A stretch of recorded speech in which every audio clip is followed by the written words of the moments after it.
Guys এই মুহূর্তে আমার সামনে আছে ডিউক 160 2025 কি এই বাইকটা আপনার জন্য হতে পারে ভ্যালু ফর মানি। আসুন চেক আউট করে দেখা যাক। ফার্স্ট অফ অল গাইস আপনি এখানে পাচ্ছেন খুবই সুন্দর একটা 160 সিসির ইঞ্জিন, যেখান থেকে আপনি পেয়ে যাবেন মোটামুটি 18 বিএইচপি পাওয়ার, অ্যাকচুয়ালি 18.7 বিএইচপি পাওয়ার আপনি এখান থেকে পেয়ে যাবেন। আপনি পাচ্ছেন এখানে স্লিপার কাছে উইথ অ্যাসিস্ট, তার সঙ্গে সঙ্গে আপনাকে এখানে প্রোভাইড করে দেওয়া হচ্ছে হ্যাজার্ড লাইটের অপশন, এলইডি ইন্ডিকেটর আপনি এখানে পেয়ে যাচ্ছেন।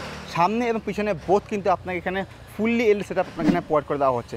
সামনে পাচ্ছেন আপনি ইউএস সাসপেনশন, তার সঙ্গে সঙ্গে আপনাকে পিছনে দেওয়া হচ্ছে WT এর মনোশক সাসপেনশন আপনাকে এখানে প্রোভাইড করে দেওয়া হচ্ছে। আপনাকে এখানে প্রোভাইড করে দেওয়া হচ্ছে ডুয়াল চ্যানেল ABS, যেখানে সামনে আপনাকে এখানে সুপার মোটর অপশনও প্রোভাইড করে দেওয়া হচ্ছে, যেটার জন্য আপনি এখানে ব্রেকিং পারফরমেন্সের সঙ্গে সঙ্গে ব্রেকিংটাকে আপনি মডিফাইও করতে পারবেন, যেখানে রিয়াল ABS অফ করার অপশন আপনাকে এখানে প্রোভাইড করে দেওয়া হচ্ছে। মাত্র 815 mm সিটের, তার সঙ্গে সঙ্গে আপনি এখানে পাচ্ছেন 174 mm গ্রাউন্ড ক্লিয়ারেন্স, যেটা যে কোনো ট্রেনে যে কোনো জায়গায় এই বাইকটাকে নিয়ে রাইড করতে সুবিধা হবে। এখন যদি আমি এই বাইকের প্রাইসের কথা বলি গাইস, এটা এক মুহূর্তে প্রাইস চলছে মোটামুটি 1,85,000 টাকার মতো। তবে জিএসটি ইমপ্লিমেন্ট হওয়ার পরে এই বছরই 2025-এর 22 সেপ্টেম্বরের পর থেকে এই বাইকের প্রাইস আরও কমে যাবে, প্রায় 60 থেকে 10,000 টাকার মতো প্রাইসের আপ ডাউন হতে পারে আর কি, একটু ডাউনই হবে আর কি। তো সেক্ষেত্রে দেখতে গেলে কিন্তু এই বাইকটা আপনার জন্য ভ্যালু ফর মানি হতে পারে।